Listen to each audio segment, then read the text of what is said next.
पिछले क्लास में हम रेलगाड़ी पढ़े थे मैथ्स में, जिसमें हम देख रहे थे कि एक रेलगाड़ी दूसरी रेलगाड़ी को पार कर रही थी। तो वहीं से क्वेश्चन स्टार्ट करते हैं, आगे बढ़ेंगे। क्वेश्चन लिखेंगे 270 मीटर लंबी रेलगाड़ी,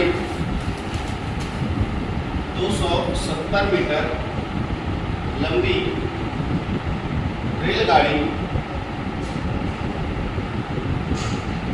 120 किलोमीटर प्रति घंटा की चाल से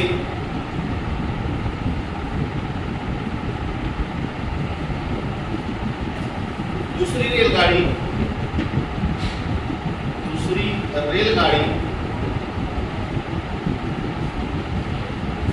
जो विपरीत दिशा से आ रही है, जो विपरीत दिशा से आ रही है, 9 सेकेंड में पार करती है, 9 सेकेंड में पार करती है।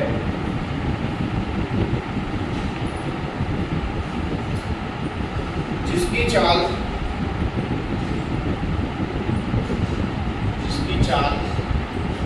80 किलोमीटर प्रति घंटा है, तो दूसरी रेलगाड़ी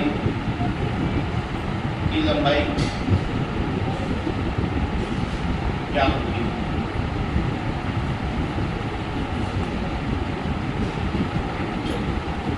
कोशिश कीजिए इसको बनाने का।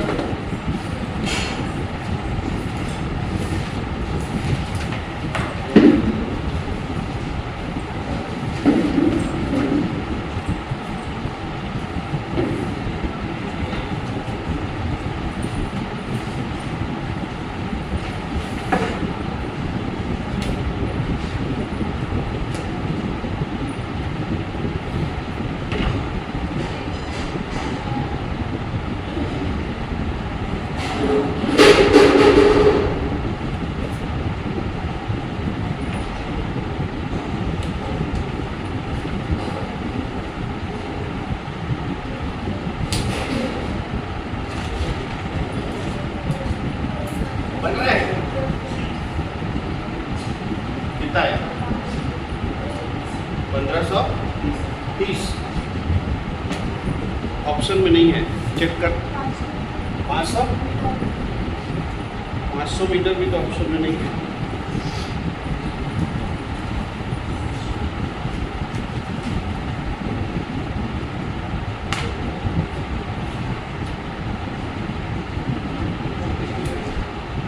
कितना? 200। ये है ऑप्शन में।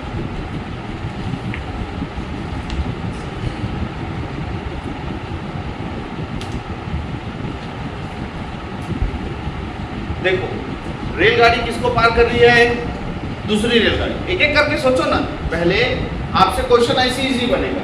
रेलगाड़ी का सवाल है। रेलगाड़ी के सवाल में मैंने आपको 3 चीजें हमेशा रखने को बोला है: दूरी, समय और चाल। चलो, दूरी क्या लेंगे? रेलगाड़ी जो है किसी और रेलगाड़ी को पार कर रही है, यानी एक रेलगाड़ी किसी ऐसी वस्तु को पार कर रही है जिसकी लंबाई है, तो वहां पर दूरी क्या लेते हैं? दोनों रेलगाड़ी की लंबाई। चलो देखो, दोनों रेलगाड़ी की लंबाई दिया है क्या? नहीं। पहले का दिया है 270 और दूसरे का दिया है क्या? वही तो ज्ञात करना है। उसको कितना मान लिए? तो ये दूरी 270 प्लस x मीटर की दूरी तय करेगा पार करने की। कितने सेकंड में पार कर रहा है?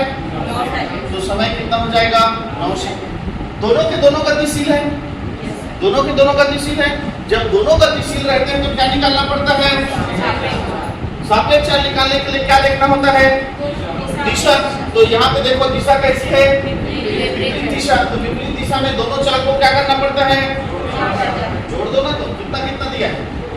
120 और तो 120 प्लस 80 कितना हो गया? 200 किलोमीटर प्रति घंटा। ठीक, सब पता चल गया। तीनों चीज पता होना चाहिए। तीनों चीज आपने क्वेश्चन से निकाल लिया। अब अगला चीज क्या करना है? ये मीटर में, ये सेकंड में, तो ये किस में होना चाहिए? चलो इसको भी चेंज कर दो। तो क्या करेंगे? 200 गुणा 5 बटे ये किस में चेंज हो गया? ये पहले इतना काम आप हर क्वेश्चन में करो। पहले आप रेलगाड़ी का क्वेश्चन बना रहे हो, उसमें दूरी, समय और ये स्टार्ट, ये तीनों के बारे में चर्चा करो। दूरी क्या होता है? जब रेलगाड़ी किसी वस्तु को पार करती है तो उस वस्तु की लंबाई को जोड़ना पड़ता है। जब रेलगाड़ी किसी खंबे को, किसी व्यक्ति को पार करता है तो केवल रेलगाड़ी की लंबाई को दूरी लेना पड़ता है। समय कितना दिया है, चाल कितना है, तो अगर रेलगाड़ी बस गतिशील होती केवल चाल लेते, लेकिन यहाँ पर दूसरी रेलगाड़ी जिसको पार करनी है वो भी क्या है, गतिशील है, इसलिए यहाँ पर क्या लेंगे, सापेक्ष चाल लेंगे। तो सापेक्ष चाल निकालने के लिए क्या देखना पड़ता है कि दोनों की दिशा कैसी है। तो दोनों अगर दिशा विपरीत है तो दोनों चाल को क्या कर देते हैं, जोड़ देते हैं। अगर दोनों की दिशा समान होती तो चाल को क्या कर देते, माइनस कर देते। क्लियर है? अब ये तीनों चीज पता हो गया तो अब आप सूत्र लगाओ, चाल बराबर दूरी बटा समय। तो चाल कितना है, 200 गुणा 5/18 और दूरी कितना है 270 प्लस x और बटे में कितना जाएगा 9। ठीक है, अब आगे क्या हल करेंगे, ये 9 को पहले से पक्षांतर करेंगे तो 200 गुणा 5/18 और गुणा कितना हो जाएगा, और इधर 270 प्लस x। चलो जो कट रहा है काट दो, ये कट गया 9 एकम 9, 9 दूनी 2 एकम 2, ये 2 एकम 2, ये 100 आ जाएगा और 100 पंचे कितना हो जाएगा 500। तो इधर को हल किया तो कितना आया 500, ये 270 इधर प्लस में इधर क्या हो जाएगा, तो 270 को माइनस बराबर x, तो x बराबर कितना है, तो x है तो दूसरी रेलगाड़ी की क्या माने थे, लंबाई। तो दूसरी रेलगाड़ी की लंबाई कितना निकल गया 230। क्लियर है? आप रेलगाड़ी के कोई भी क्वेश्चन बना लो, पहले ये तीन चीज को लिखो, दूरी, समय और चाल। ठीक, क्वेश्चन को पढ़ो और देखो रेलगाड़ी किसको पार करे, उसके हिसाब से आप दूरी लो। समय दिया है तो उसको लिखो, नहीं दिया है तो क्वेश्चन मार्क मारो। और उसके बाद देखो कि रेलगाड़ी जिसको पार कर रही है अगर वो गतिशील नहीं है तो केवल रेलगाड़ी की चाल लिखो, और अगर वो गतिशील है तो यहाँ पर सापेक्ष चाल लिखो। उस सापेक्ष चाल निकालने के लिए क्या देखो, दिशा देखो, क्योंकि दिशा समान है कि विपरीत है, विपरीत है जोड़ दो, समान है तो घटा दो। उसके बाद तीसरा और इम्पोर्टेंट चीज देखना यह है कि इन तीनों का कॉम्बिनेशन देखो, ये मीटर में है तो सेकंड में है तो किस में होना चाहिए, मीटर में ही सेकंड नहीं चेंज करो। उसके बाद सूत्र लिखो, हल करो, बस अगला क्वेश्चन बनना चाहिए। चलो कहानी प्रारंभ है, अश्वनी और प्रमोद हैं, लुक अच्छा नहीं लग रहा है क्या, 4 दिन में हैंडसम हो कहा के बोले भाई मान। अच्छा बहुत बोले कटप्पा मेरे लेंगे, ठीक ऐसे राजा मौलिक बात करूंगा। चलो नेक्स्ट, दो रेलगाड़ी एक की गति, दो रेलगाड़ी एक की गति, दो रेलगाड़ी एक की गति 72 किलोमीटर प्रति घंटा एवं दूसरी की गति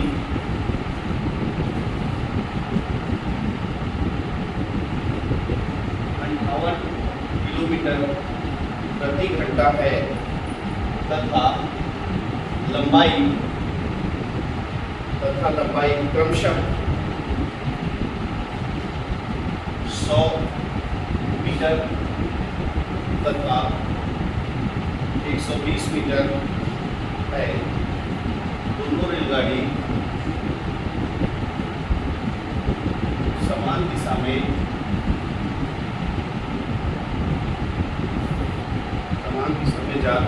जा रही है।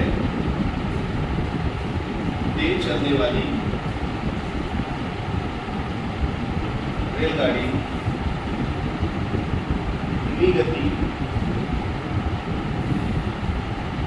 से चलने वाली रेलगाड़ी को कितने समय में पार करेगी। चलिए बनाइए इसको।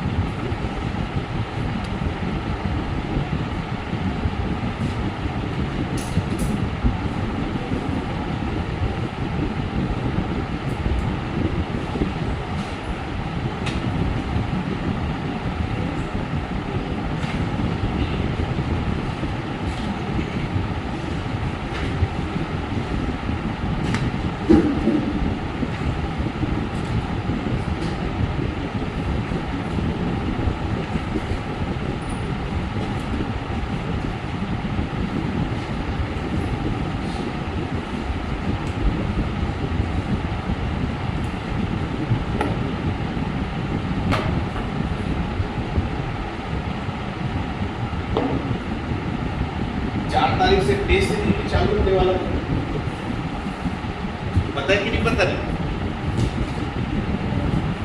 हर संडे टेस्ट होगा। जिसको ज्वाइन करना है वो 199 रुपए देकर रजिस्ट्रेशन करा लें।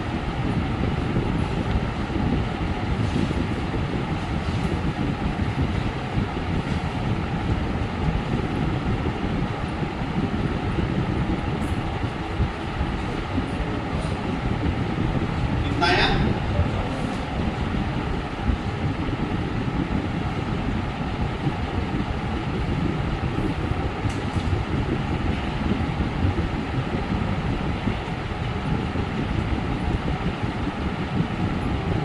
बाकी लोग को बनाने दो।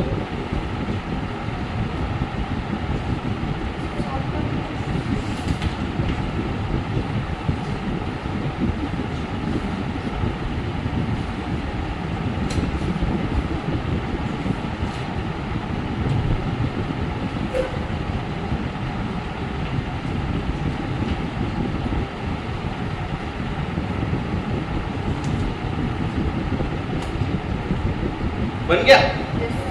देखो, सबसे पहले रेलगाड़ी का सवाल है, क्या बोला था? 3 चीजें लिखना है आपको। कौन क्या क्या? दूरी, समय और चाल। दूरी क्या लेते हैं? रेलगाड़ी अगर किसी खंबे व्यक्ति को पार करती है तो रेलगाड़ी की लंबाई को ही दूरी लेते हैं। अगर रेलगाड़ी किसी ऐसी वस्तु को पार करती है जिसकी भी लंबाई है तो दोनों की लंबाई को हम क्या कर देते हैं? ऐड कर देते हैं। बातें नहीं गए? तो यहाँ पर देखो, रेलगाड़ी जो है दूसरी रेलगाड़ी को पार कर रही है तो दूरी क्या हो जाएगा? दोनों रेलगाड़ी की लंबाई। तो देखो, दोनों रेलगाड़ी की लंबाई दिया, क्या दिया है? एक 100 मीटर है और एक कितना है? तो दूरी कितना हो जाएगा? 100 प्लस 120 बराबर 220 मीटर दूरी हो गया। अब देखो, क्या समय दिया है? कितने समय पार करते हैं? नहीं, वही हमको क्या करना है? ज्ञात करना है। ठीक है। अब देखो, चाल कितना दिया हुआ है? एक का 72 किलोमीटर प्रति घंटा और एक का 58 किलोमीटर, यानी दोनों गतिशील हैं। और दोनों गतिशील हैं तो क्या निकालना पड़ता है? सापेक्ष चाल। सापेक्ष चाल निकालने के लिए क्या देखते हैं? दिशा, कि दोनों की दिशा कैसी है। तो दोनों की दिशा कैसी है? समान दिशा है। तो दोनों की दिशा जब समान है तो सापेक्ष चाल कैसे निकालेंगे? दोनों के चाल को आपस में माइनस कर देंगे। तो कितना कितना है? 72 माइनस 58 कितना हो जाएगा? कितना आएगा? 14 किलोमीटर प्रति घंटा। ये देखो, तीनों चीज में डिस्कशन हो गया। अब यहाँ पर देखो, दूरी किस में है? तो चाल किस में होना चाहिए था? मीटर पर सेकंड में। तो जो समय आएगा वो किस में आता है? सेकंड में आता है। तो इसको चेंज कर देते हैं किस में? 14 गुना 5 बटा किस में चेंज हो गया? मीटर प्रति सेकंड। जब तक आपका ये चीज क्लियर नहीं होगा आप सूत्र में मान मत रखना, गलत आंसर आएगा। ठीक है। दूरी है किस में रहना चाहिए? मीटर में। समय किस में रहना चाहिए? सेकंड में। और चाल किस में रहना चाहिए? मीटर प्रति सेकंड में। अगर ये कॉम्बिनेशन नहीं है तो दूरी किस में रहना चाहिए? किलोमीटर में। तो समय किस में रहना चाहिए? घंटे में। और चाल किस में रहना चाहिए? किलोमीटर प्रति घंटे। ये जब तक नहीं करोगे तब तक आप सूत्र में मान नहीं रख सकते, आंसर गलत आएगा। ठीक है। तो ये तीनों अपना कॉम्बिनेशन आ गया, मीटर सेकंड और मीटर प्रति सेकंड। सूत्र होता है चाल बराबर दूरी बटा समय। चलो, चाल कितना निकाले हैं? 14 गुना 5 बटे 18। दूरी कितना है? 220 और समय हमको ज्ञात करना है। क्लियर है? चलो, समय को इधर पक्षांतर करते हैं, इधर आ जाएगा। अब देखो, ये 220 अपनी जगह पे है, 220 अपनी जगह पे है, ये 18 उधर जाके और गुणा करेगा। और जो ऊपर था 14 और 5 वो नीचे रहेगा। 14 गुना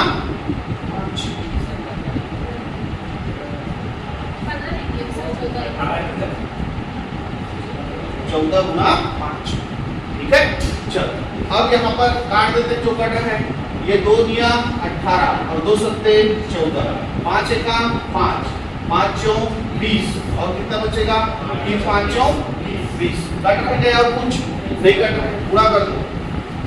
9 चौक कितना हो जाएगा? 36 का 6, 5 लाइन 3, 9 चौक 36, 36 और 3 कितना हो जाएगा?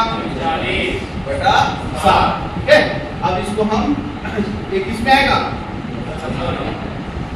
सेकंड में। किस में आएगा? सेकंड में आएगा। आंसर जरूर दशमलव में आएगा, लेकिन इकाई क्या रहेगी इसकी? दशमलव। ठीक है।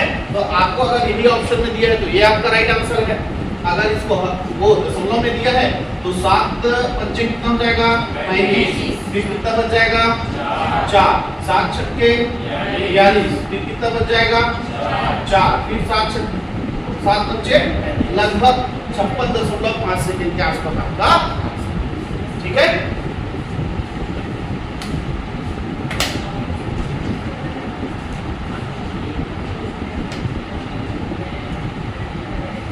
चलो अगला सवाल लिखें।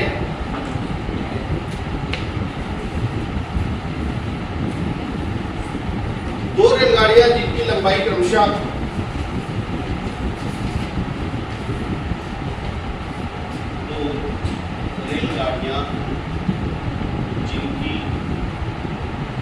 लंबाई क्रमशः 180 मीटर तथा 120 मीटर 220 मीटर है। 180 मीटर तथा 220 मीटर है। दो रेलगाड़ियां जिनकी लंबाई क्रमशः 180 मीटर तथा 220 मीटर है, एक दिशा में क्रमशः एक ही दिशा में क्रमशः 46 किलोमीटर प्रति घंटा तथा 36 किलोमीटर प्रति घंटा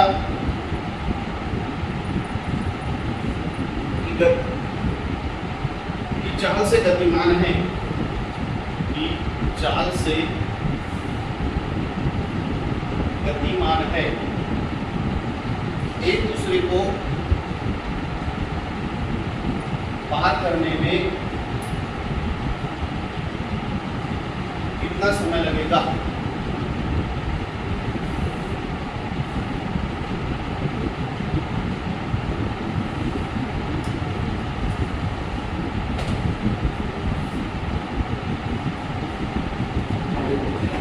चलो बड़ा बनना चाहिए। पहले दूरी पे डिस्कस करो, दूरी कितना होगा।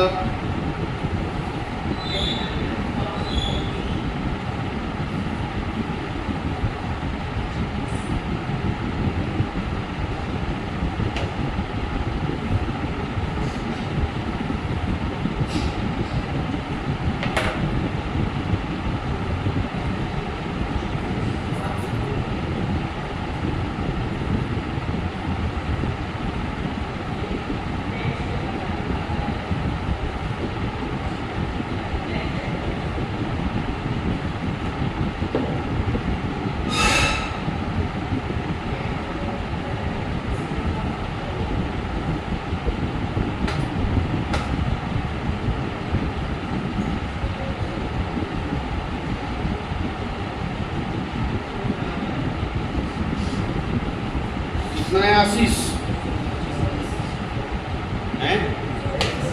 144। तेरा तो केस अलग अलग है।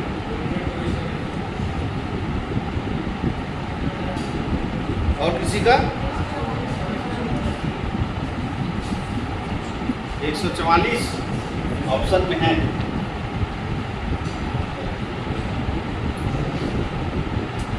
चलिए, रेलगाड़ी एक दूसरे रेलगाड़ी को पार कर रही है तो दूरी दोनों रेलगाड़ी की लंबाई होगा। कितना कितना दिया है 180 प्लस टोटल कितना हो जाएगा 400 मीटर। ठीक है, समय के बारे में जिक्र है क्या? वही याद करना है। ठीक है, और चाल जो है क्या निकालेंगे? सापेक्ष, क्योंकि दोनों गतिशील है ना। सापेक्ष निकालना पड़ेगा। दोनों की दिशा कैसी है? समान है ना। तो चाल आपस में क्या हो जाएगा? 46 माइनस बराबर किलोमीटर प्रति। अब ये दूरी मीटर में है, समय सेकंड में आएगा तो चाल किसको होना चाहिए? तो 10 गुणा 5/, किसमें चेंज हो गया? बता। किसी को डाउट है इसमें? तो फिर कहीं नहीं बनता सही से है। जल्दी जल्दी बनना चाहिए नहीं। अब इतने दिन से बना रहे हो, प्रैक्टिस होना चाहिए ना। नए लोग को नहीं बोल रहा हूँ, इतने लोग शुरू से पढ़ रहे तुम लोग हैं।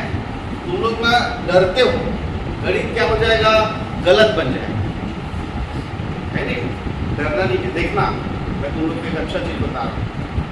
एक एकदम मस्त, किसको किसी चीज से डर नहीं लगता है?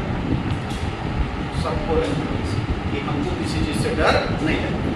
ठीक है, जंगल जाने से किसको डर नहीं लगता है? जिन लोग जंगल वाले को नहीं लगता होगा डर, बोल दे, ठीक है। अब किसी ऐसे व्यक्ति के साथ जाना जिसको भारी डर लगता है, तुमको डर नहीं लगता, लेकिन तुम्हारे साथ जाने वाला जो व्यक्ति है वो भारी डरपोक है, तुम जाना उसके साथ, है नहीं? जिस जगह से तुम घूम के आ गए हो, तुम जानते हो जरूर कुछ नहीं है, फिर भी तुम दोनों फटफड़ाट मर गए, वो आधा किसके मारे? है ना? इसलिए जैसे कोई काम करते रहे, कोई दूसरा आता है, अरे नहीं हो रहे तो उसे नहीं हो रहे तो वो चक्कर में होबे नहीं करे, काम होता है कि नहीं होता है? वैसे ही तुम लोग मन में पहले से बना लेते हो कि मेरे से नहीं बने, मेरे से नहीं बने, अब वो चक्कर में गणित बनता है। पहले खुद में कॉन्फिडेंस लाओ, किसी भी चीज को करने के लिए पहले खुद में कॉन्फिडेंस लाओ कि ये मेरे से होगा, कैसे नहीं होगा, मेरे से सही बनेगा, गलत भी बना रहे हो मैं चेक करूंगा बनाने के बाद, लेकिन तुमको ये कॉन्फिडेंस होना चाहिए कि मैं जो बना रही हूँ वो सही है। ये नहीं होता तुम लोग, है नहीं? अभी पूछूंगा अकबर के पिता का नाम क्या है, एक कॉन्फिडेंस के साथ बोलो, है नहीं? भला तुम्हारी जब मैं पूछूं अकबर के पिता का नाम क्या है, भला खेमचंद साहू बोलना, लेकिन कॉन्फिडेंस, ठीक है? चलो आते हैं, अब ये तीनों हो गया। अब यहाँ से लिखो चाल बराबर दूरी बटा समय। तो चाल कितना है? 10 गुणा 5/18, और दूरी कितना है? 400, और समय कितना है? याद करना है, समय को समय रखना है, ठीक है? आप पक्षांतर करेंगे, यहाँ पे किसी को डाउट होता है क्या पक्षांतर करने में? तो भाई ये देखो बराबर का चिन्ह हमने लगा लिए, इधर नीचे है तो इधर आके क्या हो जाएगा? ऊपर हो जाएगा। ये 400 अपनी जगह पे रहेगा, ये 18 नीचे है, इधर आके ऊपर हो जाएगा, और ये 10 और 5 इधर है तो 10 गुना 5, ठीक है? काट दो, तो 1 शून्य से 1 शून्य कट गया, ठीक है? 5 एका 5, और ये 5 अट्ठे 40, और 18 अट्ठे कितना हो जाएगा? तो ये किसमें आएगा? हो गया आंसर, इजी है। चलो नेक्स्ट,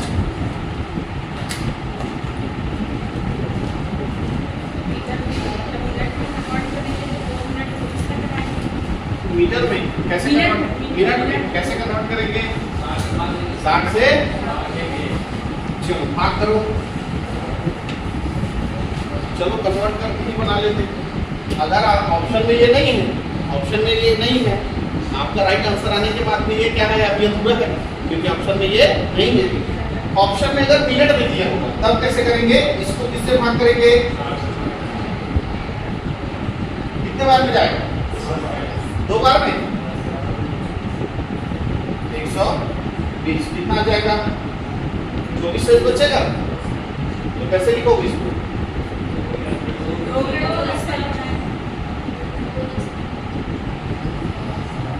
ये पूरा मिनट में आंसर, अगर पूरा मिनट में अगर ऑप्शन में लिखा रहेगा तो ऐसे लिखेंगे 2 सही 24/60 मिनट, ये आंसर, ठीक है? मैं बता रहा हूँ धीरे-धीरे सब कर रहा हूँ, ठीक है?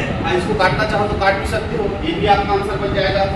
2 सही 12 दूनी 24, 12 पंचे 2 को क्या, ये 5, ये मिनट, ये भी आपका क्या है? आंसर, ठीक है? तीसरा आंसर क्या हो सकता है? ये 2 जो है पूरी तरह मिनट में है, 2/5 मिनट में है, क्या होता है क्या 2/5 मिनट? अब इसको गुणा कर देते हैं किससे? तो ये वापस किसमें चेंज हो जाएगा? तो 5 एका 5, और ये 12 बार में जाएगा, है ना?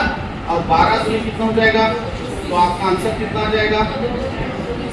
2 मिनट, ये भी आपका आंसर है, तो ये भी आपका आंसर है, ये भी आपका आंसर है, ये भी आपका आंसर है, ठीक है? गणित में एक ही क्वेश्चन के कई आंसर हो सकते हैं, बस इस फॉर्म में लिखा है ये देखिए, ठीक है? चले आगे क्वेश्चन। समान लंबाई की 2 रेलगाड़ियां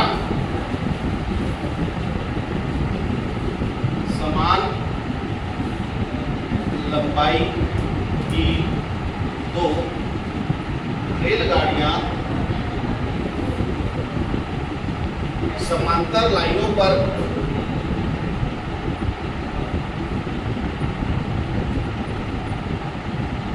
एक ही दिशा में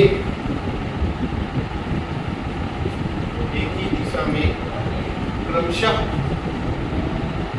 46 किलोमीटर प्रति घंटा तथा 36 किलोमीटर प्रति घंटा।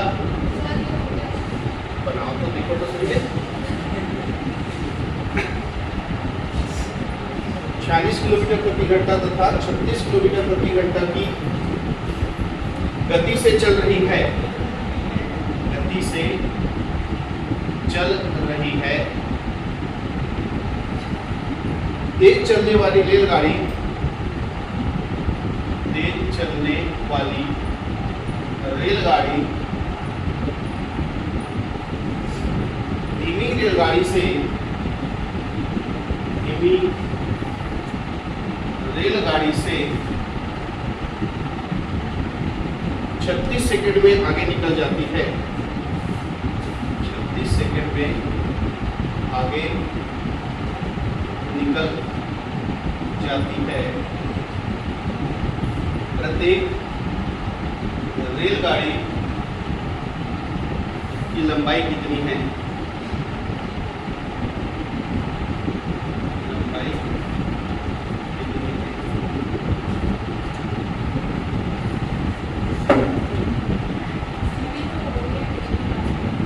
बना लो, तो हो गए, बनाओ, लेकिन पीछे पलट के भी ना देखिए, पलट के देखिए बना तो क्या।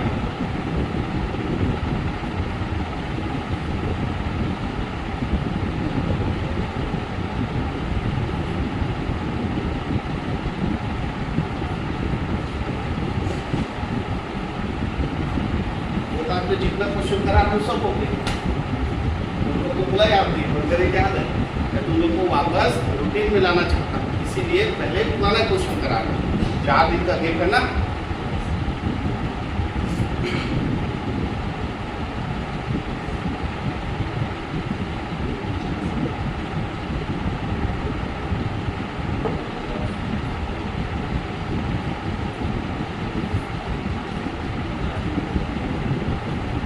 हैं?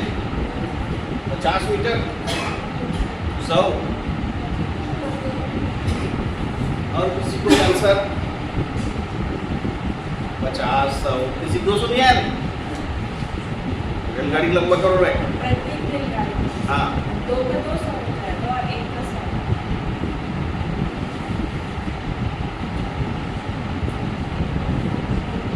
यहाँ पर रेलगाड़ी की लंबाई दी है क्या?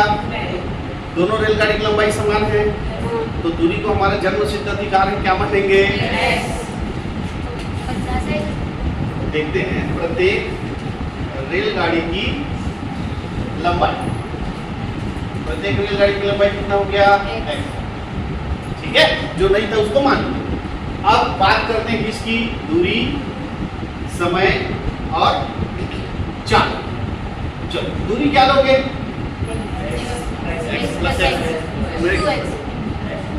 रेलगाड़ी जो है दूसरी रेलगाड़ी को पार कर रही है, यानी दोनों रेलगाड़ी की लंबाई को दूरी लेना है। पहले रेलगाड़ी की लंबाई, दूसरी के भी, तो दोनों मिलाकर समय कितना दिया है? 21 मीटर है ना। समय कितने सेकंड में पार करती है? 36 सेकंड। दोनों गतिशील है, दोनों गतिशील है तो क्या निकालना पड़ेगा? दोनों की दिशा भी कैसी है? समान दिशा है, एक ही दिशा दी है ना, तो दोनों का चाल आपस में क्या हो जाएगा? तो कितना आ गया? 10 किलोमीटर प्रति घंटा। तो इसको हम 5/18 से गुणा करके किसमें चेंज कर दिए? मीटर। ठीक है, अब आप सूत्र में मान रख दो, चाल 10 गुणा 5/18 बराबर दूरी 2x और समय कितना है? 36। आपको किसका मान चाहिए? x का। x को रहने दो, 10 गुणा 5/18 और ऊपर चला जाएगा 36 और नीचे आ जाएगा 2। ठीक, 2 एकम 2 और 2 अट्ठे 16, ये 18 से, तो x का मान कितना आ गया? तो प्रत्येक रेलगाड़ी की लंबाई कितना है? तुम्हारा एकदम लंबा पूरी 100 मीटर 50 है ना। प्रत्येक का पूछे मतलब एक को बताने को कितना बताओ? 50। ठीक है,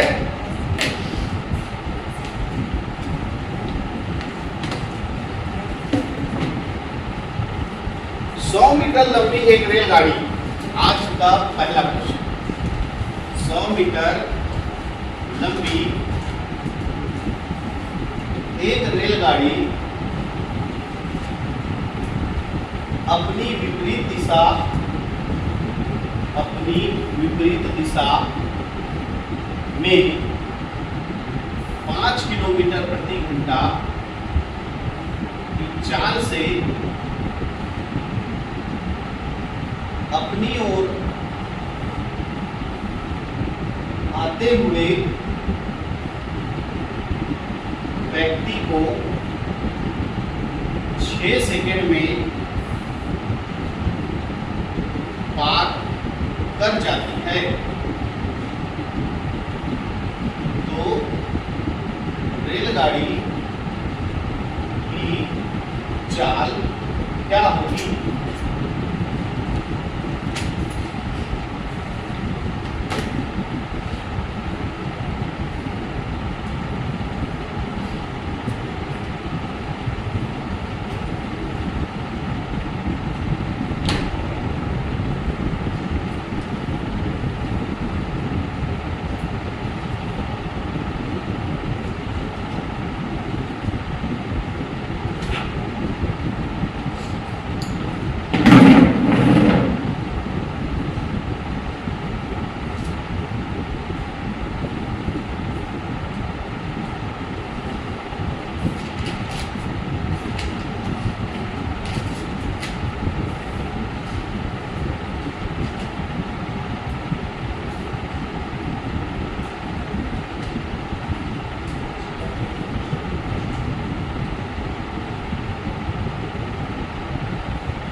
कितना है?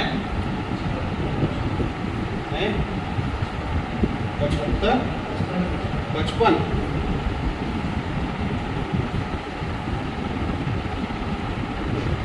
क्या ज्ञात करना है? रेलगाड़ी की चाल। रेलगाड़ी की चाल, तो उसको पहले क्या मान लो? x किलोमीटर प्रति घंटा रेलगाड़ी की चाल क्या मान लिए? x kilometre. पहले जो ज्ञात करना है उसको x मान लो, ठीक। चलो अब बात करेंगे दूरी का, समय का और चाल। रेलगाड़ी किसको पार कर रही है? रेलगाड़ी किसको पार कर रही है? तो रेलगाड़ी जब किसी व्यक्ति को पार करती है तो कितना दूरी तय करती है? की लंबाई को। कितना दी है लंबाई? तो दूरी यहाँ पे कितना हो जाएगा? कितने समय में पार करती है? दिया क्या? 6 सेकंड में पार करती है। दोनों के दोनों गतिशील है कि केवल रेलगाड़ी गतिशील है? दोनों गतिशील है, रेलगाड़ी भी गतिशील है और व्यक्ति भी गतिशील है। तो इस स्थिति में हमको क्या निकालना पड़ेगा? अब सापेक्ष चाल निकालने के लिए दोनों की क्या देखनी पड़ेगी? दिशा। तो दोनों की दिशा कैसी है? विपरीत दिशा। तो विपरीत दिशा के आने दोनों का चाल आपस में क्या हो जाएगा? जुड़ जाएगा। तो व्यक्ति का चाल कितना है? 5 और रेलगाड़ी की चाल तो x प्लस 5 और ये किस में रहेगा? किलोमीटर प्रति घंटा। व्यक्ति की चाल आपको किलोमीटर प्रति घंटा में दिया है, आपने रेलगाड़ी की चाल भी किससे माना है? किलोमीटर प्रति घंटा में। तो दोनों को जोड़ोगे तो कितना हो जाएगा? 5 प्लस x किलोमीटर प्रति घंटा होगा। समझ में आ रहा है ना? और रेलगाड़ी की चाल को हमेशा किलोमीटर प्रति घंटा में ही लेना। अगर आपको जो सामने और एक चाल दिया है वो भी किस में रहेगा? किलोमीटर प्रति घंटा में रहेगा, ठीक है। अब देखो ये मीटर में, ये सेकंड में, किसमें? इसमें किसका गुणा करेंगे? तो 5 प्लस x गुना 5 बटे ये किसमें चेंज हो गया? ये करना मत भूलना, मीटर सेकेंड, ये किसमें होना चाहिए? मीटर पर सेकेंड। ये करना बस नहीं भूलना, ठीक ना। चलो अब चाल बराबर दूरी बटा समय, ठीक है। अब मान लो ऐसा नहीं किया होते और चाल की जगह में क्या रखते? 5 प्लस x। हमारा आंसर क्या था? गलत था, ठीक है। तो अब हम चाल की जगह में क्या रखेंगे? 5 प्लस x और गुणा में 5 बटे और दूरी कितना है? 100 और समय कितना है? 6। ये 5 बटे 18 पर इधर ले जाते हैं, इधर क्या बचेगा 5 प्लस एक्स, तो 100 बटा 6 गुणा 18 बटा 5। ठीक है, कट रहा है क्या? Yes sir. 6 का 6 दिया 18, 5 का 5, 5 दूनी 10 और ये 0। तो इधर बचा 5 प्लस एक्स बराबर ये कितना हो गया? तो x बराबर 60 माइनस 5, x बराबर कितना आया? 55। तो रेलगाड़ी की चाल कितना है? 55 किलोमीटर प्रति घंटा। नहीं आएगा। क्यों नहीं आएगा? क्योंकि आपने x को क्या लिया है? किलोमीटर प्रति घंटा, और केवल आपको x का मान मिला है 55। x का मान कितना मिला है? 55। तो इस 55 को यहाँ रखोगे तो क्या पढ़ोगे? रेलगाड़ी की चाल 55 किलोमीटर प्रति घंटा। क्लियर है?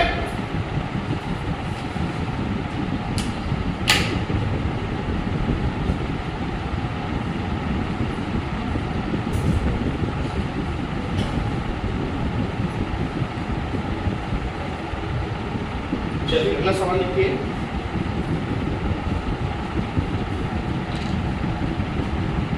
एक 125 मीटर लंबी रेलगाड़ी 125 मीटर लंबी रेलगाड़ी अपनी ही दिशा में 5 किलोमीटर प्रति घंटा की गति से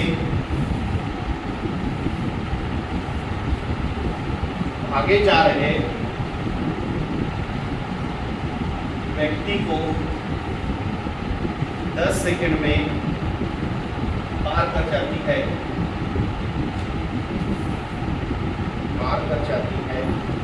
तो रेलगाड़ी की चाल ज्ञात करें।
नया आंसर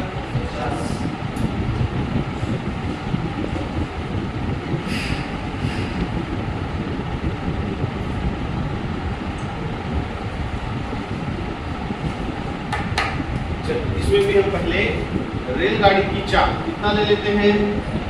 रेलगाड़ी की चाल x किलोमीटर प्रति। अब बात करते हैं दूरी, समय और चाल। तो रेलगाड़ी किसको पार कर रही है?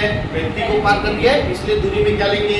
रेलगाड़ी की लंबाई जो कितना दिया है 125 मीटर। कितने समय में पार करता है? 10 सेकंड में पार करता है ना। और दोनों गतिशील है और एक ही दिशा में गतिशील है, इसलिए हमको क्या निकालना पड़ेगा? और एक ही दिशा में, इसलिए चाल आपस में क्या हो जाएगा? तो सापेक्ष चाल कितना आ जाएगा?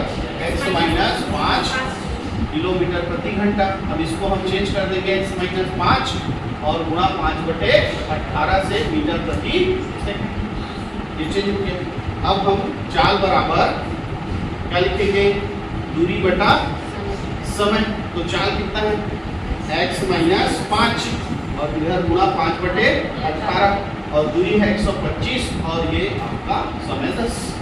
अब ये 5 बटे 18 को उधर ले जाएंगे, x माइनस 5 बराबर 125 बटा 10 गुणा 18 बटा कितना हो जाएगा? 5 2 निया 18 और 2 पंचे 10, 5 एकम 5, 5 दूनी 10, 5 पंचे 25, फिर कट जाएगा 5 एकम और 5 पंचे और 5 निया, तो x माइनस 5 बराबर कितना हो जाएगा? तो x बराबर 45 प्लस 5, तो x का मान कितना है? आंसर कितना जाएगा रेलगाड़ी की चाल? 50 किलोमीटर प्रति। चलो अगला क्वेश्चन लिखते हैं।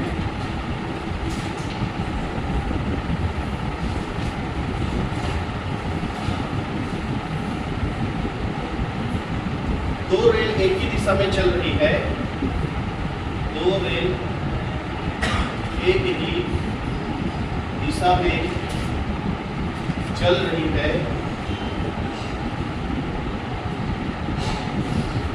यदि प्रत्येक रेल की लंबाई, यदि प्रत्येक रेल की लंबाई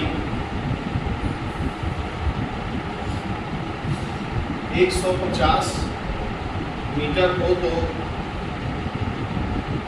दूसरे को पार करने में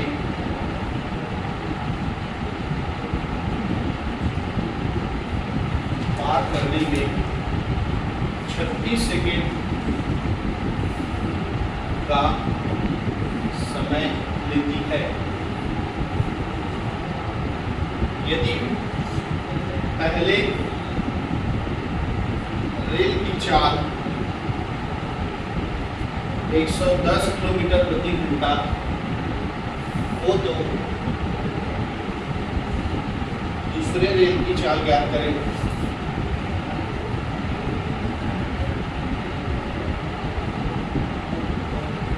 दूसरे रेल की चाल ज्ञात करें।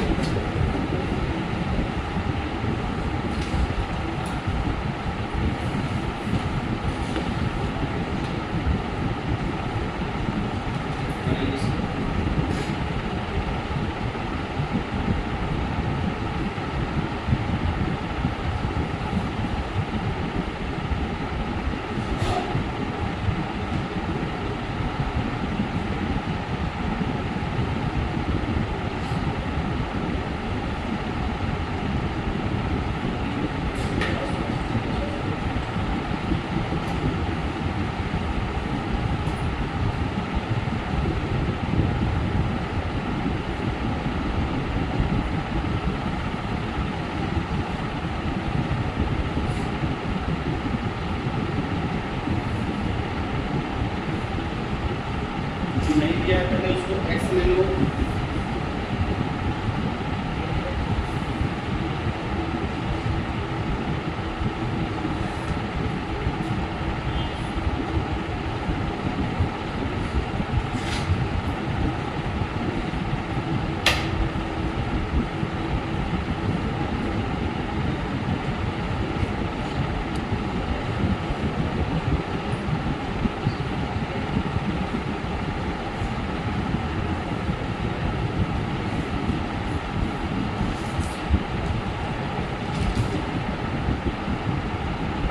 कोई आंसर आया? 80 आना है।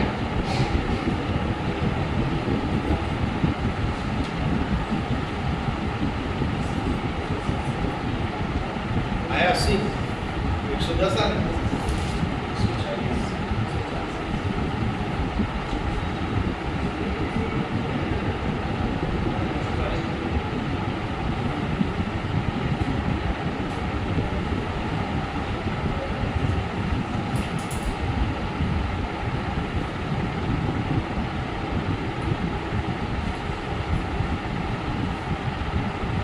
चलो दूसरी रेलगाड़ी की चाल ले लेते हैं x किलोमीटर प्रति घंटा। दूसरे रेल की चाल x किलोमीटर प्रति, क्लियर है?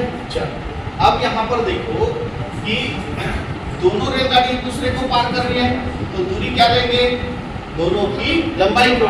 तो दोनों की लंबाई क्या है? समान है। और एक कितना दिया है? 150। तो 150 प्लस 150, तो टोटल दूरी कितना तय करेंगे? 100 मीटर। कितने समय में? समय दिया है 36 सेकेंड।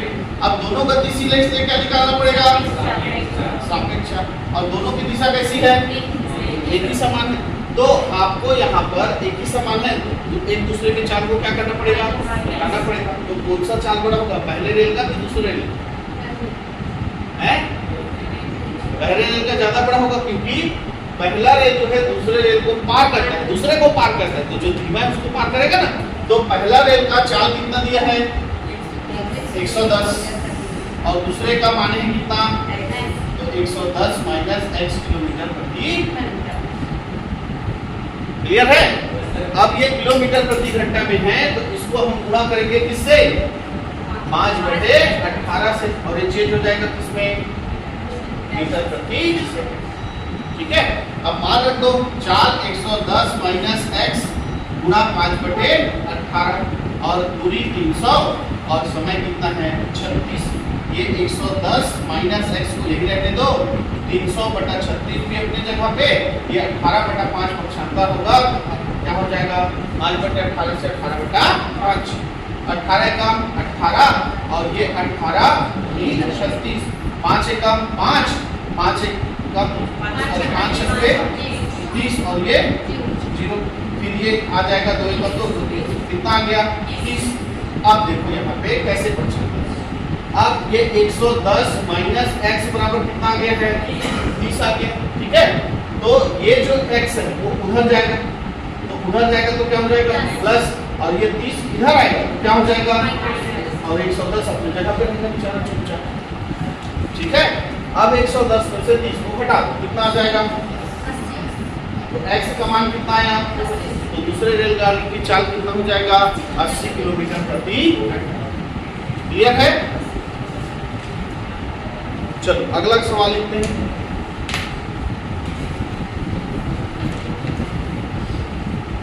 दो 250 मीटर लंबी रेल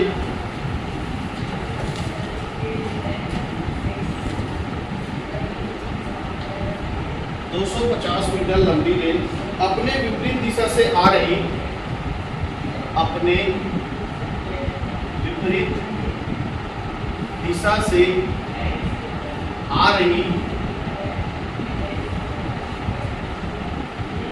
260 मीटर लंबी रेल को 260 मीटर लंबी रेल को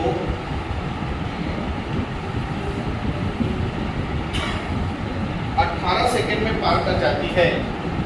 रेल को 18 सेकंड में पार कर जाती है यदि पहली गाड़ी की चाल, यदि पहली गाड़ी की चाल 54 किलोमीटर प्रति घंटा है, 54 किलोमीटर प्रति घंटा है, तो दूसरे रेलगाड़ी की चाल ज्ञात करें। चलो इसको बनाओ, इसके बाद खास बुक करेंगे।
आया 48। और किसी का कोई आंसर?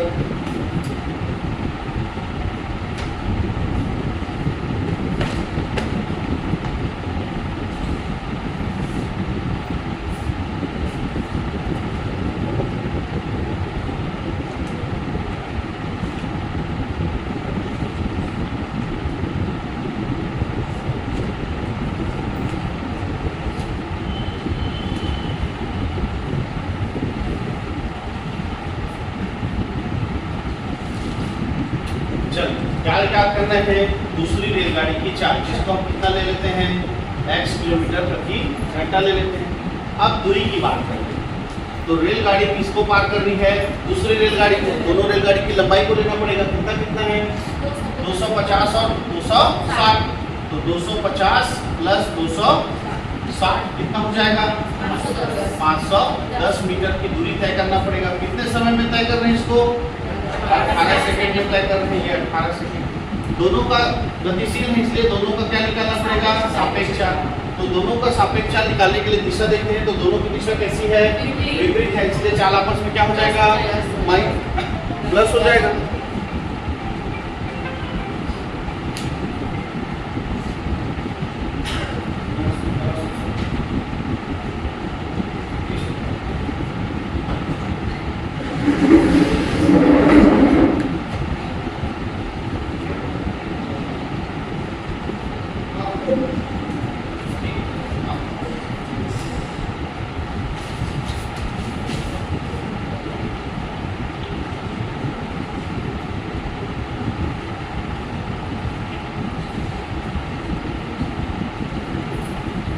दूरी कितना हो गया, 510, समय कितना दिया है, 18।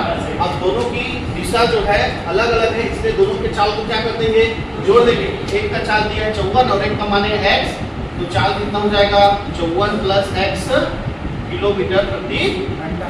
अब दूरी मीटर में, समय सेकंड में, तो चाल किसमें होना चाहिए, मीटर प्रति सेकंड में। तो 54 प्लस x गुणा 5/, इसमें चेंज हो गया, चलो मान रखते हैं, चाल बराबर 54 प्लस x गुणा 5/18।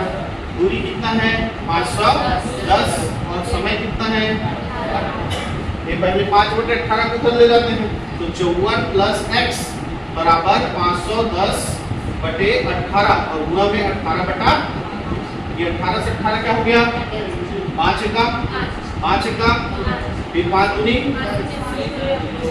अच्छा जीरो आएगा क्या, 5 शून्य में शून्य और 5 दूनी 102, और तो x बराबर 102 और ये माइनस क्या हो जाएगा, तो x बराबर 12 में 4 गया तो कितना बचेगा, 8 और 9 में 5 गया तो 4, कितना आ जाएगा, ये आएगा आपका आंसर 48 किलोमीटर। ठीक है, चलो इतिहास की ओर चलते हैं। इतिहास में लास्ट में हम संगम काल पढ़े थे क्या, यस सर।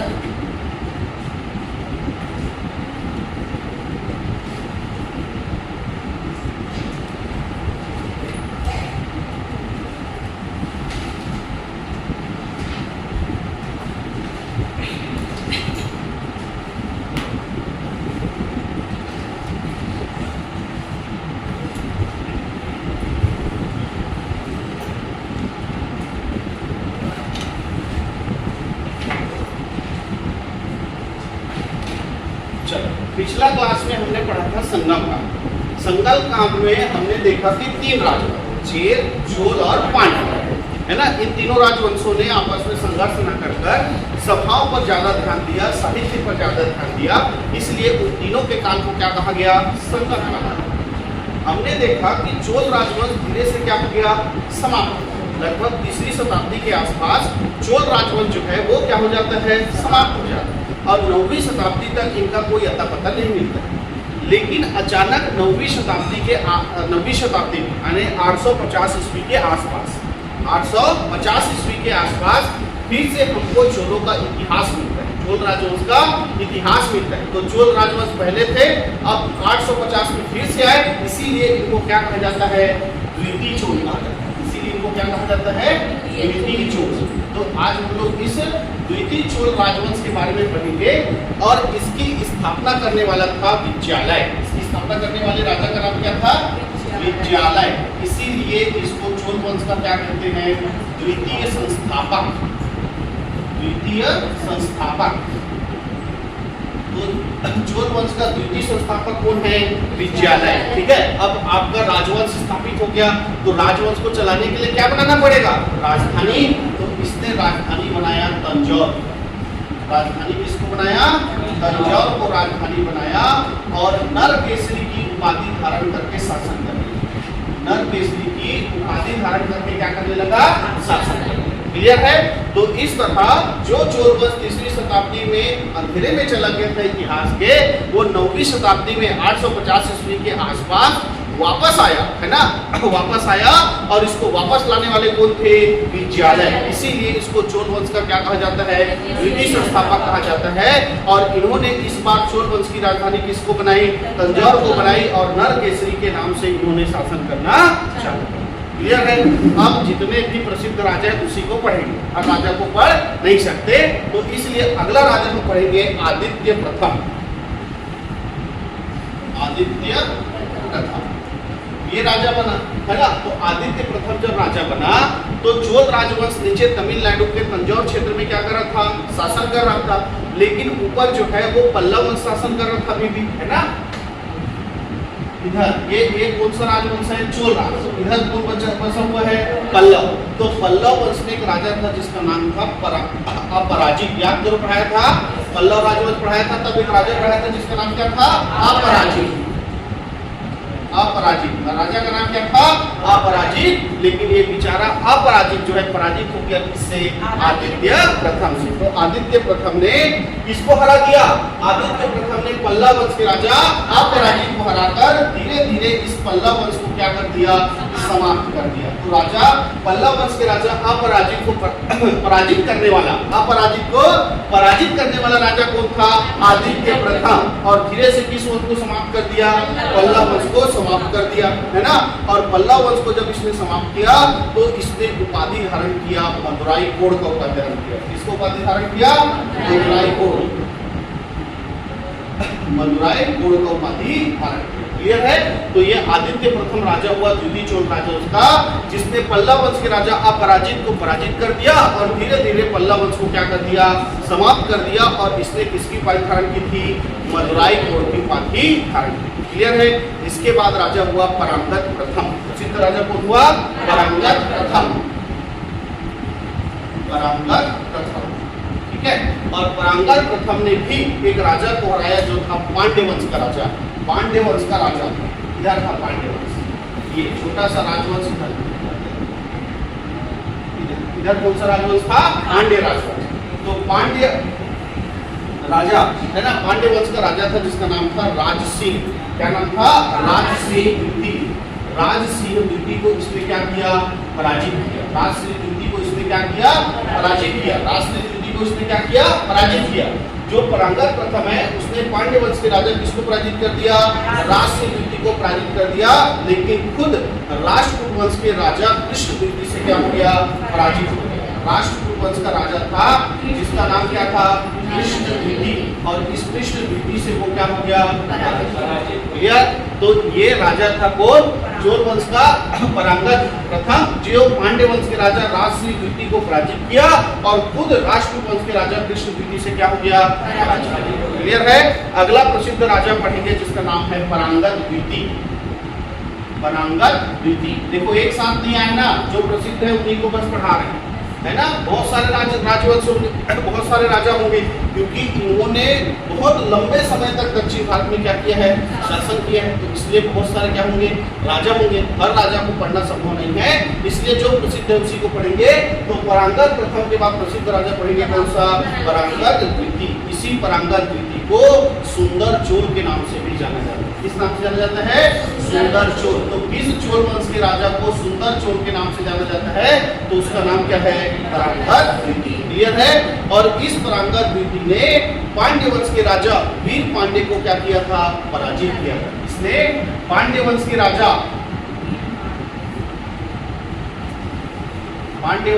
किसको पराजित किया था? वीर पांड्य को पराजित किया था। तो वीर पांड्य को पराजित करने वाला चोल वंश का राजा कौन है? तो वो है परांगत। क्लियर है। और परांगत द्वितीय के बाद प्रसिद्ध राजा हुआ अरिमोली वर्मन। क्या नाम हुआ? अरिमोली वर्मन। अरिमोली वर्मन। पर इस नाम से बहुत कम लोग जानते हैं। इसका ओरिजिनल नाम हो गया अरिमोली वर्मन, लेकिन ये राजा बना तब इसको कहा गया राजा राज प्रथम। राजा राज प्रथम। क्लियर है। तो राजा राज प्रथम के नाम से जाना जाता है कौन राजा? अरिमोली वर्मन। क्लियर है। और अरिमोली वर्मन जो है ये शैव धर्म का अनुयायी था। धर्म को मानता था, शैव धर्म को मानता था, इसलिए इसने शिव पद शिखर की उपाधि धारण की थी। किसकी उपाधि धारण की थी? शिव पद शिखर की उपाधि धारण की थी। किसकी उपाधि धारण कर दी? शिव पद शिखर, शिखर की उपाधि इसने धारण किया। अब देखो, इस जो चोल वंश है इसका लड़ाई चल रहा है हर राजवंश से, है ना? तो इसने जो है चेर शासक को पराजित किया, चेर शासक को पराजित किया, ठीक है। इसने पांड्य शासक को पराजित किया, इसने पांड्य शासक, इसने पांड्य शासक को पराजित किया और इसने ही श्रीलंका के राजा को भी पराजित किया, श्रीलंका के शासक, श्रीलंका के शासक को भी इसने क्या किया? पराजित किया। तो जिस चेर शासक को, जिस चेर शासक को पराजित किया उसका नाम था भास्कर वर्मन। इसका नाम क्या था? भास्कर वर्मन, ठीक है। चेर शासक को था भास्कर वर्मन। जिस पांड्य शासक को पराजित किया उसका नाम था अमर भुजंग, अमर भुजंग। क्या नाम था? अमर भुजंग, ठीक है। और श्रीलंका के शासक जिसको पराजित किया उसका नाम था महेंद्र पंचम, महेंद्र पंचम, इसको पराजित किया, ठीक है। इन तीनों राजा को इसने क्या किया? पराजित किया और इसने अपना दूत मंडल जो है कहाँ भेजा था? चीन भेजा था, है ना। चीन भी उस समय बहुत शक्तिशाली राजा था, तो उसके साथ क्या करते थे? संधि मतलब शांति समझौता रहता था, तो उनके साथ क्या भेजते थे? दूत मंडल भेजते थे। तो इसने अपना एक दूत मंडल कहाँ भेजा था? चीन भेजा था। दूत मंडल कहाँ भेजा था? चीन भेजा। क्लियर है? ऐसा शासन कर रहा था कौन? राजा राज प्रथम। कौन कर रहा था? राजा राज प्रथम। और इसी ने ही तंजौर में वृद्धेश्वर मंदिर का भी क्या किया है? निर्माण किया। इसी राजा राज प्रथम ने ही तंजौर में, तंजौर का जो वृद्धेश्वर मंदिर है उसको बनाने वाला राजा कौन है? राजा राज प्रथम। क्लियर है? तो ये था कौन? चोल वंश का राजा, जिसका नाम ही क्या था? राजा राज प्रथम। क्लियर है? तो राजा राज प्रथम ने जो शैव धर्म को मानता था इसने उपाधि धारण किया, कौन सा? शिव पद शिखर को उपाधि धारण किया। इसने चेर शासक भास्कर वर्मन को, पांड्य शासक अमर भुजंग को और श्रीलंका के शासक महेंद्र पंचम को क्या किया? पराजित किया। और इसने अपना दूत मंडल कहाँ भेजा था? चीन भेजा था। और यही वो राजा है जिसने तंजौर के वृद्धेश्वर मंदिर का क्या किया? क्लियर है? और इस वंश का सबसे प्रतापी राजा हुआ कौन? राजेंद्र प्रथम। तो अगला हम नाम पढ़ेंगे किसके बारे में? राजेंद्र।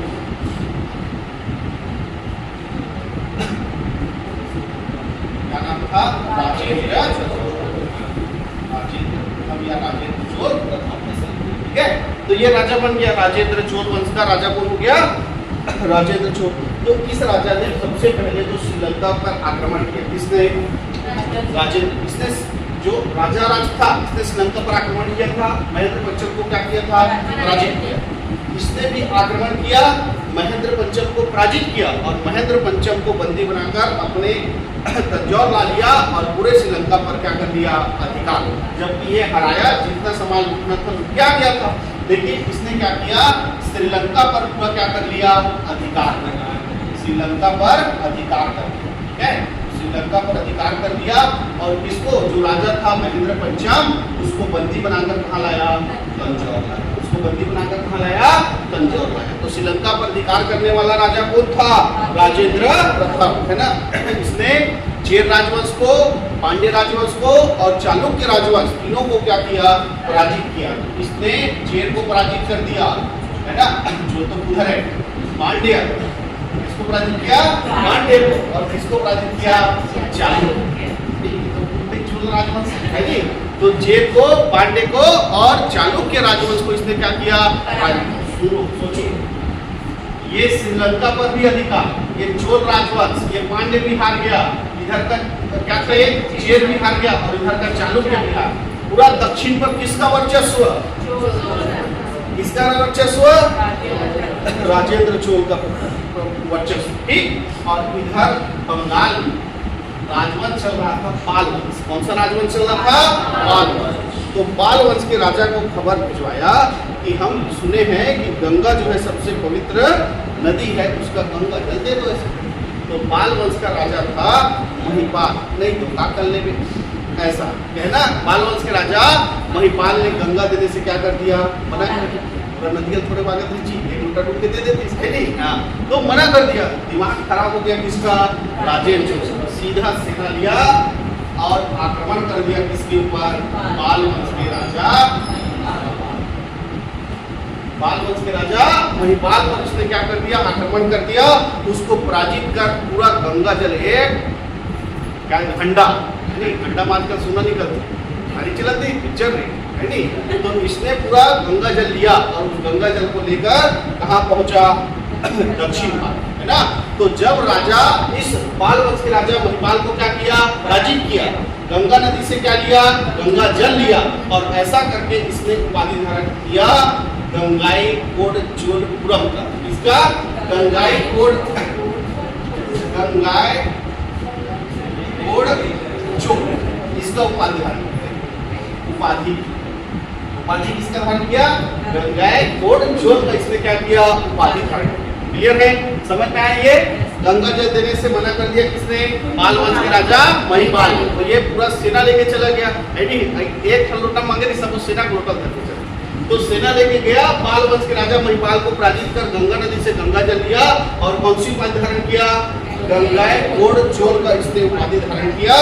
आया और अपने क्षेत्र में एक नदी बहती थी जिसका नाम क्या था, कावेरी नदी।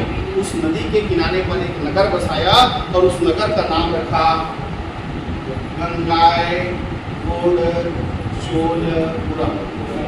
आपका नाम था जिला सब क्या नाम रखा नगर का, गंगाईकोंड चोलपुरम नगर बसाया और उसे अब अपनी राजधानी बनाया। और वहीं पर एक तालाब होता है, वहीं पर एक तालाब खुदाया और उस तालाब में है ना, उस तालाब में क्या किया, जो गंगा जल लाया था उसको पूरा का पूरा क्या कर दिया, मिला दिया और उस तालाब का नाम रखा चोल गंगा। उस तालाब का नाम क्या रखा, चोल गंगा। ठीक है, हम भी लोग करते नहीं, हम लोग जो है पूरा गंगा जल लेके ला रहे थे, अब नहीं रहा पड़ोसी घर ले लाथन और एक ये थे हमारे पानी है, अब वो पानी पूरा गंगा जल एक मिला देते है नहीं, दो बूंद मिला देता, चुटकी नहीं, 2 बूंद मिला देता, पूरा क्या बन जाते वहाँ गंगा जल। वैसे उसने तालाब में जो गंगा नदी पाल वंश के राजा महिपाल को पराजित करके जो गंगा जल लाया था उसको पूरा तालाब में मिला दिया। तो उस तालाब का नाम क्या रखा, चोल गंगा। और यही जो नया नगर बसाया था अभी इसकी क्या हो गई, हरी ताकतवर राजा है, हरी ताकतवर राजा है कौन, समझ में आ गया। राजेंद्र चोल ने पहले तो श्रीलंका पर आक्रमण किया, महेंद्र पंचम को किडनैप करके ला लिया, पूरा श्रीलंका पर क्या कर लिया, ठीक है। रावण से पहले अधिकार किसका था, ठीक है। उसके बाद इसने चेर पांड्य चालुक्य राजा उसको भी हरा दिया और गंगा जब नहीं दिया महिपाल ने तो पाल वंश के राजा महिपाल को हराकर उसने गंगा का जल लाया और कौन सा उपाधि धारण किया, गंगाईकोंड चोल को उपाधि धारण किया। आया वापस और किस नदी के किनारे पर, कावेरी नदी के किनारे पर एक नगर बसाया जिसका नाम क्या रखा, गंगाईकोंड चोलपुरम। और वहां पर एक तालाब बनाया जिसका नाम क्या था, चोलपुरम। क्लियर। अब ये लोग अपना दूध मंडल भेजते थे चीन, तो इनका दूध मंडल गया चीन। और उधर इंडोनेशिया का राजा भी अपना इंडोनेशिया का राजा भी कहाँ गया था, चीन। यानी हमारा आदमी भी कहाँ है, चीन, और इंडोनेशिया का राजा भी कहाँ है, चीन। अब बात चला चीन, राजेंद्र भारी ताकतवर राजा थे, यानी इसको हरा दिया, नेपाल को हरा दिया, गंगा लेके चला गया। तो इंडोनेशिया का ये कोई राजा हरे, महिपाल हरा दी तब कौन से बड़े, मतलब डिंग हाकने कौन लग गया, इंडोनेशिया का राजा। राजेंद्र पाल जो है कमजोर राजा है, अपने घर का हरा कौन है, ऐसे करके वो डिंग हाकने लगा। अब ये बात पता चल गया किसका, राजेंद्र चोल। राजेंद्र चोल को गुस्सा आया, इन्नर रासगला दक्षिण भारत वाला अपना धोती लपेटा और सीधा पहुंच गया कहाँ, इंडोनेशिया। कहाँ पहुंच गया, इंडोनेशिया। रजनीकांत वाली स्टाइल में दक्षिण भारत है नहीं, तो ये पहुंच गया कहाँ, इंडोनेशिया। और इंडोनेशिया का राजा था शैलेंद्र। इंडोनेशिया का राजा कौन था, शैलेंद्र। इसको पराजित किया और उसके 2 द्वीप थे, एक का नाम था जावा और एक था कौन सा, सुमात्रा। जावा और सुमात्रा, इन दोनों पर क्या कर लिया, अधिकार। ये था कौन, राजेंद्र चोल, है ना। राजेंद्र चोल को जहां इंडोनेशिया के राजा ने अपमानित किया तो ये सीधा कहां पहुंच गया, इंडोनेशिया। और इंडोनेशिया के राजा शैलेंद्र को पराजित कर इसने इंडोनेशिया के 2 द्वीप जावा और सुमात्रा पर क्या कर लिया, अधिकार कर लिया। क्लियर है? ये इतना राजा प्रसिद्ध राजा था कि इसने पूरे दक्षिण एशिया पर अधिकार करके रखा। क्लियर है? कौन सा राजा? राजेंद्र चोल। समझ में आया? राजेंद्र चोल। तो राजेंद्र चोल वो राजा था जिसने श्रीलंका पर अधिकार किया। श्रीलंका के राजा महेंद्र पंचम को क्या बंदी बनाकर तंजौर लाया था। इसने चेर राजवंश को, पांड्य राजवंश को और चालुक्य राजवंश को पराजित किया था। इसने गंगा न देने के कारण, गंगा नदी का जल न देने के कारण, गंगा न देने के कारण कोई लड़की समझ लोगे, गंगा नदी का जल न देने के कारण पाल वंश के राजा किसको पराजित किया, नेपाल को पराजित किया। गंगा जल लेकर आया और कौन सा उपाधि धारण किया, गंगा उपाधि धारण किया। आते उसने कावेरी नदी के किनारे पर एक नगर बसाया जिसका नाम क्या था, गंगा, और उसको राजधानी बनाकर वहां पर एक तालाब खुदाया जिसका नाम क्या रखा, चोलगंगा। और बाद में इसने इंडोनेशिया के राजा शैलेंद्र को पराजित कर जावा और सुमात्रा पर क्या कर लिया। क्लियर है? इसके बाद एक राजा हुआ जिसका नाम था राजाधिराज।